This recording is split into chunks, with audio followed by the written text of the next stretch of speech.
అంటే సీఎం గారితో పాటు పెద్దలే కూర్చున్నారు. అంటే డబ్బులున్న వాళ్ళు పెద్దలా, మామూలు వ్యక్తులు మాలాంటి వాళ్ళకి ఇవ్వండి సార్, మా వాయిస్ వినిపించండి.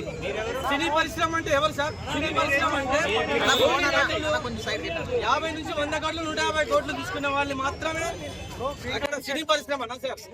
సినీ పరిశ్రమలో ఎవరెవరు ఉంటారు సార్?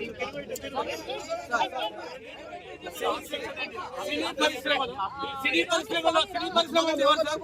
కార్మికుల దగ్గర నుంచి, ప్రేక్షకుని దగ్గర నుంచి, నటులు, దర్శకులు, నిర్మాతలు. సామాన్య ప్రేక్షకుని మేడం, రేవంత్ రెడ్డి గారు సామాన్య ప్రేక్షకుని గురించి ప్రేక్షకునికి అందుబాటు ధరల్లో టికెట్ రేట్స్ లేవు సార్. ప్రేక్షకునికి అందుబాటు ధరల్లో టికెట్ రేట్స్ లేవు. సో సార్, మీరు పెంచాలనుకుంటే పెంచండి. పెద్ద బడ్జెట్ సినిమాలకు డబ్బులు ఖర్చు అయితే కాబట్టి పెంచుతారు, ఓకే. కానీ సార్ మాత్రం 60% మిడిల్ క్లాస్ పీపుల్ కి ఛాన్స్ ఇవ్వండి సార్. మిడిల్ క్లాస్ పీపుల్ మా టికెట్ రేట్ కొనే మాకు స్తోమత ఉండదు సార్. మాకు ప్రతి సినిమా చూడాలని ఉంటది.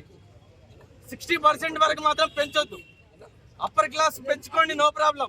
అది 10 days 15 days 20 days అని ఇష్టం.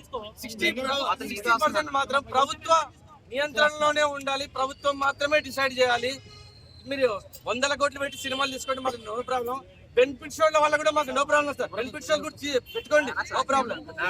కాకపోతే దానికి హీరోలు, దానికి కూడా హీరోలు రావాలి. ప్రేక్షకులు అనేవాళ్ళు, ప్రేక్షకులు హీరోలను బట్టే వస్తారు.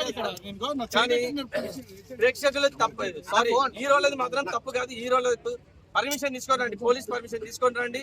మేము వాళ్ళని చూసి ఆనందపడతాం. ప్రేక్షకులు ఎన్ని పైసలు, ఎన్ని వేలు పెట్టి కానీ టికెట్ చూడడానికి వస్తాం సార్. మేము వచ్చేది ఎందుకు? Hero image